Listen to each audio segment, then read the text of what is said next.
Namaste Swamiji. My name is Shiva. I've got a question that's about 2 minutes 10 seconds long, so please bear with me. My question is about the epistemic structure of Advaita. It seems that Advaita has taken the problems with Sankhya, Buddhism, etc., and outsourced them all to Maya, keeping Brahman untouched and unblemished. One cannot question Brahman because it is nirguna and nishkriya.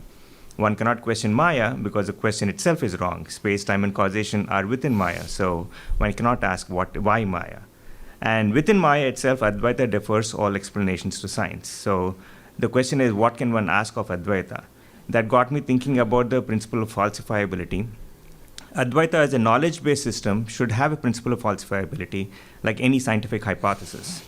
What is that for Advaita? Now, before you answer the question, though, I want to preemptively rule out 3 common responses, I would think. One, unlike science that deals with empirical evidence and objectifies everything, Advaita deals with the pure subject or pure consciousness. 2, Panchadasi and other texts begin with the normal I sense. Since it is a direct first-person experience based, it doesn't need falsifiability. But as it builds on from there, first-person experience is therefore not subject to falsifiability principles.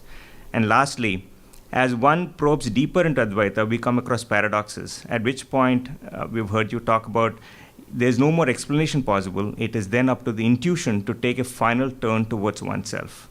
So should we accept some fundamental assumptions like Brahman, Jiva, Maya, and so on as axiomatic, similar to how science accepts numbers, and not question them? Given these three caveats, does Advaita have a genuine falsifiability criteria, or is it a simply logically consistent but self-sealing system? Excellent question. It's difficult. Questions are becoming more and more difficult. The question itself is logically consistent and self-sealing. Yeah. All right. Very well put. I remember having a similar discussion with a well-known mathematician, Marcus du Sautoy. He teaches pure mathematics at Oxford University. He's written a number of books. This question of falsifiability, we had some discussion. I remember vaguely. All right. Falsifiability, is it Kuhn's criterion? No, Swami, it was somebody else. I read about it. Popper, Kuhn, Thomas Kuhn? It's part of the philosophy of science that a genuine scientific theory should have a falsifiability criterion. That you can, suppose you can design an experiment, at least theoretically, which can prove it this way or that way. It could falsify that theory. Then it's a genuine theory. If it's a theory which is true no matter what, then it's more likely to be what mathematicians or logicians call trivial. Yeah. Who? Koch's postulates. Koch. We talk about proving something and disproving something. Yes. And that meets scientific criteria. Popper. Popper. I thought it was Popper. Popper is a philosopher of science.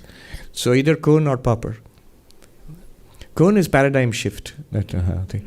Popper is that falsifiability criterion. So any genuine scientific proposition should be falsifiable.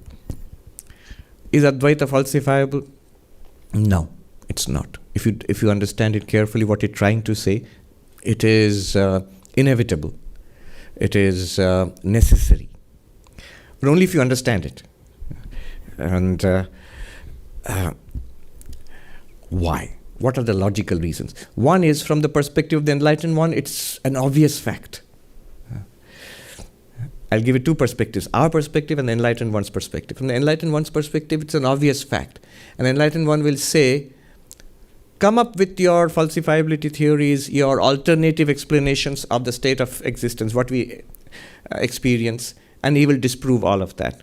So classic example is the text Khandana Khanda Khadya, written about 1,000 years ago by a great Advaita philosopher, Sri Harsha. What he does in that book, instead of trying to prove Advaita, he disproves every possible theory. What are the alternative theories, the dualistic theories of the Nyaya and so on and so forth, whatever were current 1,000 years ago? It's regarded as one of the toughest books to crack. Very difficult. But this approach is called in Indian logic as Vitanda. Vitanda means I have no independent thesis to prove. But whatever you say is wrong. I'll prove whatever you say, I'll prove it wrong. The Vitanda can be used in different ways. One is used by Sri Harsha to show that every alternative explanation is wrong. So Advaita remains self-proved. Anyway, where does that leave the falsifiability criterion? What Advaita epistemology, what it will say about the falsifiability criterion is that that is a very good criterion when your thesis is about something objective. The state of affairs can be this way or that way with regard to the objective world. Now note, proving and disproving are done to consciousness. You, the conscious being, a proof reveals its results to you, or a disproving reveals its results to you. But in both cases, the consciousness is the witness. Can you disprove consciousness? You cannot. There are two sides to it. One is the cogito ergo sum of Descartes. You cannot dispute your own existence. To do that, you will reveal your own existence. But if you go a little further, put it in Advaitic terms, the same thing is there. To disprove consciousness, you will need consciousness. To cancel something, to prove something as false, it will be proved to consciousness. So if you say consciousness does not exist, consciousness is the witness of that statement, and immediately it's self-falsifying. So the criterion of falsifiability operates, but there is an area in which it operates.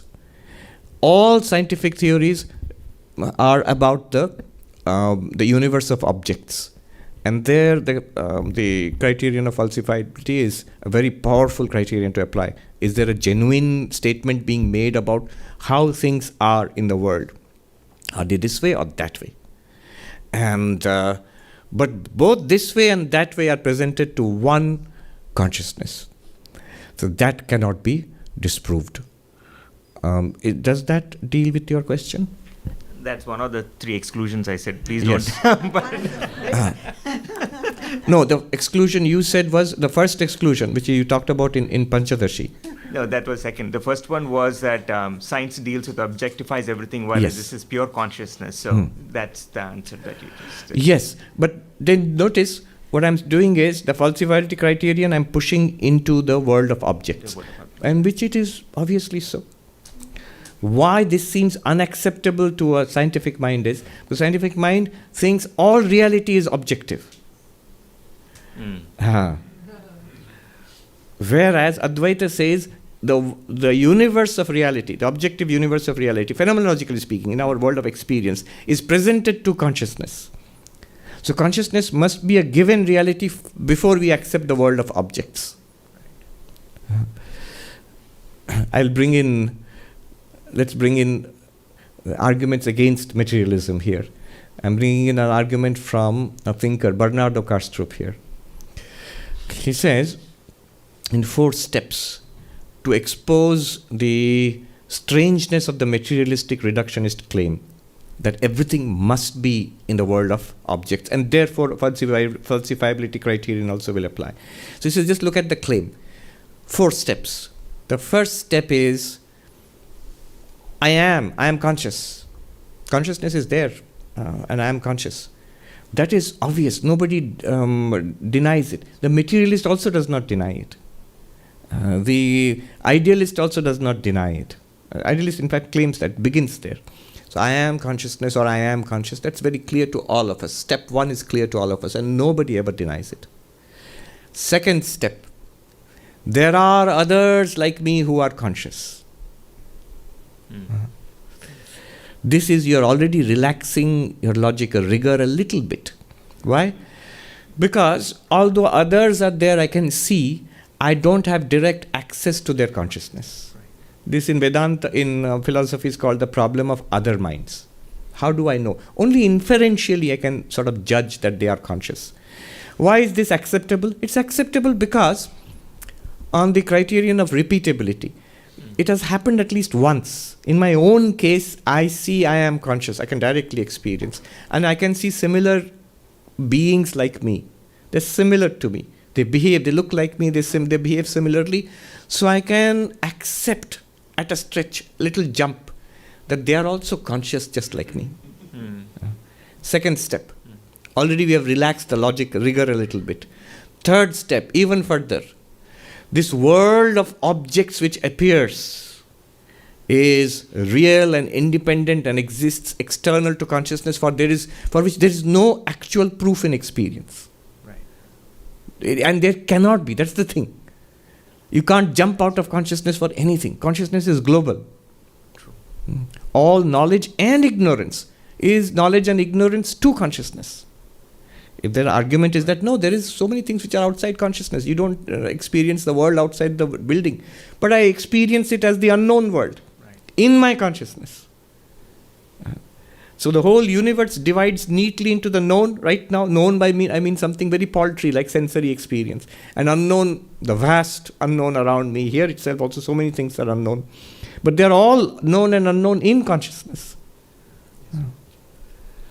So that is the third step which materialism demands. Materialist says, we insist there is a world independent of consciousness. And the fourth, most scandalous of all, this unprovable, unestablishable world independent of consciousness is the one which is generating all our conscious experiences. Indeed, it is the one which is generating this body, life, brain, and through that brain consciousness. Epistemologically speaking, this is atrocious. Yeah. But this is where we are. Whereas Advaita Vedanta has what Vivekananda calls an internal mandate. If you go the other way, start with consciousness. Then everything is presented to consciousness. In the world of objects presented to consciousness, you can do science to your heart's content. There's no problem at all. But just accept that it is a world appearing to consciousness. And then you can relate it back to consciousness. That's where the cutting edge thought comes in.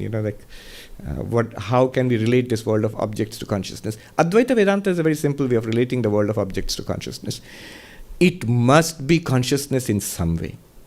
This world of consciousness. I am consciousness, no doubt. And these objects, these are appearing to me in consciousness, there's no doubt. But what is the nature of these objects? Independent, separate material existences? Appearances, dreamlike in consciousness? Or consciousness alone appearing in all these names and forms? Advaita Vedanta says the last one must be true. Why? Because otherwise you are left with a dualism. See, on one hand, if you take the pure materialist reductionist view, then you are left with the twin problems of whether matter at all exists independently of consciousness. That would be one problem. Then from matter back to consciousness, that's the hard problem of consciousness. So you'll have two huge problems philosophically. The problem of idealism and the hard problem of consciousness. Whereas if you start with consciousness, and you say material universe is there and consciousness is there, you will have the problem of dualism. That is, how do two completely different entities, consciousness and matter, how do they interact? Descartes had the problem, and much deeper problem, ancient problem, is the Sankhyan dualism, Prakriti and Purusha. And Shankara solves this by saying that matter is an appearance in consciousness. Therefore, matter and consciousness are the same thing. And hence, there is no interaction problem. Shankara does this by his theory of superimposition, adhyasa. Just like a rope is appearing as a snake, it is consciousness appearing as matter. And that makes possible this experience of life. I think it's pretty neat, logically, yes. Now, practically your question is, what do we do? Do we need to start with some postulates? That's what the Upanishads are. Here are the experiences of the enlightened ones. They give you a framework. Walk along that until you see for yourself. Once you see for yourself, You don't even need the Upanishads. You don't need those postulates. It's an undeniable fact blazing forth before you and supported by reason. The reason will immediately fall into place. We'll show you how this is. And the reason will be a way of, like a rope ladder, way up to that realization. It will point it out to you. But because it is you yourself, it is your own innermost reality and self-luminous, at one point, all that the reason does is remove our wrong conception, which is hiding the truth from us. Once that wrong conception is wiped out, the truth is always self-luminous. Okay, but it's a very deep question. You need a whole book to answer this. Thank you so much. Yes.